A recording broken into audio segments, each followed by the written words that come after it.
സനാതന സുദർശനം ചാനൽ.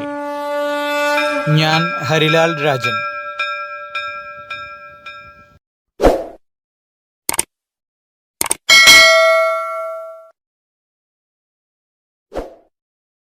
എല്ലാവർക്കും നമസ്കാരം. ഭക്തകവി സൂർദാസിനെ കുറിച്ച് രണ്ടു വാക്ക് പറയാം.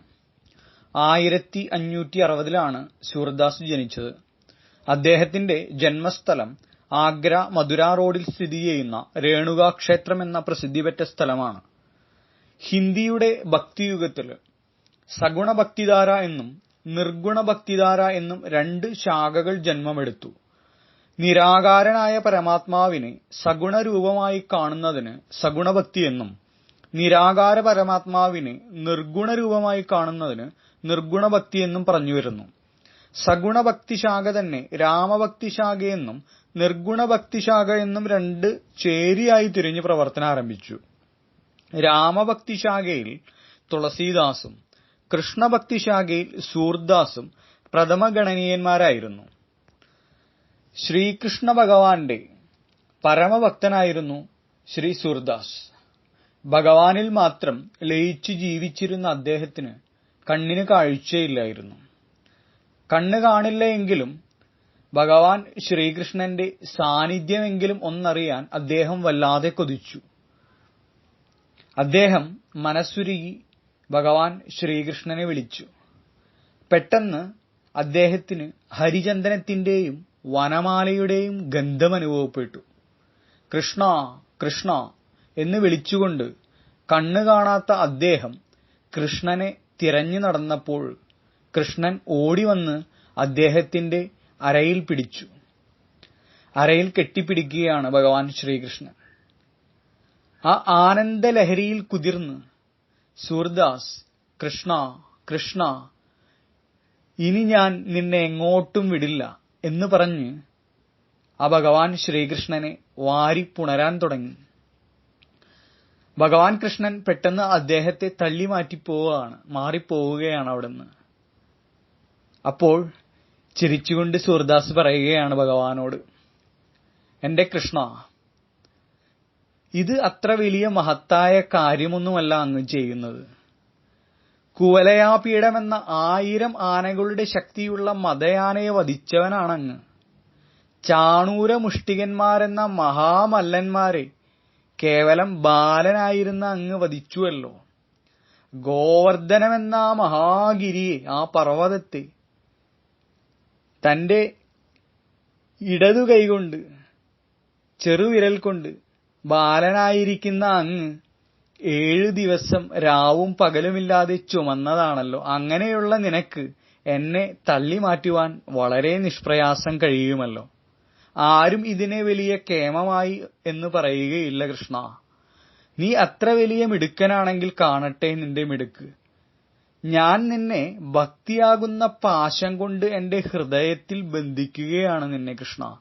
അതിൽ നിന്നും ഒരിഴയെങ്കിലും നീ പൊട്ടിച്ചു കാണിക്കൂ കൃഷ്ണ. അതിനു കഴിഞ്ഞാൽ നിന്റെ മിടുക്ക് ഞാൻ സമ്മതിക്കാം. പെട്ടെന്ന് ശ്രീകൃഷ്ണ ഭഗവാൻ ഓടിവന്നു വീണ്ടും സൂർദാസിനെ കെട്ടിപ്പിടിച്ച് ഉമ്മകൾ കൊണ്ട് ആ ഭക്തനെ മൂടുകയാണ്. ഭഗവാന്റെ കൃഷ്ണന്റെ മിഴികളിൽ നിന്നും കണ്ണുനീർ ധാരധാരയായി ഒഴുകുകയാണ്. ഭഗവാന്റെ ഭക്തവാത്സല്യം. ആ കൃഷ്ണൻ പറയുകയാണ്, ഞാൻ തോൽവി സമ്മതിച്ചിരിക്കുന്നു സൂർദാസ്. എനിക്ക് അങ്ങയുടെ ആ ഭക്തിയാകുന്ന ബന്ധനം, അതിൽ നിന്നും മുക്തി നേടുവാനായിട്ട്, അങ്ങയുടെ ആ ഭക്തിയാകുന്ന ബന്ധനത്തിൽ നിന്നും അഴിഞ്ഞു പോരുവാനായിട്ട്, അതിനൊന്ന് ചലിപ്പിക്കാൻ പോലും എനിക്ക് കഴിവില്ല. ഇതാണ് നിഷ്കാമഭക്തിയുടെ മഹത്വം. എന്നാൽ അടുത്ത ക്ഷണം സൂർദാസ് ഭഗവാനോട് ഇങ്ങനെ പറയുകയാണ്, കൃഷ്ണ, ഈ കാഴ്ച അങ്ങ് തിരിച്ചെടുത്തുകൊള്ളൂ. നിന്റെ ഈ സുന്ദര രൂപം കണ്ട ഈ കണ്ണുകൾ കൊണ്ട് ഇനി മറ്റൊരു ഭൗതിക വസ്തുക്കളെയും മറ്റ് യാതൊന്നും തന്നെ ഞാൻ കാണാൻ ആഗ്രഹിക്കുന്നില്ല. കൃഷ്ണൻ അത് അംഗീകരിക്കുന്നു. സൂർദാസ് പിന്നെയും അന്ധനായി. സദാ ഭഗവാൻ ശ്രീകൃഷ്ണന്റെ ലീലകൾ പാടിയും നാമസങ്കീർത്തനങ്ങൾ ആലപിച്ചുകൊണ്ടും കീർത്തനങ്ങൾ രചിച്ചും ആ പരമഭക്തൻ എപ്പോഴും ആ ശ്രീകൃഷ്ണ പരമ പ്രേമഭക്തിയുടെ ലഹരിയിൽ, ആനന്ദലഹരിയിൽ, ആ സച്ചിദാനന്ദ ലഹരിയിൽ ജീവിച്ചു. എന്നാൽ ഉൾക്കണ്ണുകൊണ്ട് എന്നും എവിടെയും അദ്ദേഹം ആ കൃഷ്ണനെ എപ്പോഴും ദർശിച്ചുകൊണ്ടേയിരുന്നു. ഭക്തിയുടെ പൂർണ്ണതയിൽ പ്രപഞ്ചം മുഴുവൻ ഈശ്വരമയമായി ഭക്തൻ ദർശിക്കുന്നു. അവിടെ പിന്നെ തള്ളാനും കൊള്ളാനും ഒന്നും തന്നെയില്ല. ഓരോ അണുവിലും ആ ഭഗവാൻ കൃഷ്ണന്റെ ചൈതന്യം തുടിച്ചു നിൽക്കുകയാണ്. പുഴുവിലും പുൽക്കൊടിയിലും കൃഷ്ണനെ ദർശിച്ച് ഭക്തൻ ആരാധിക്കുന്നു.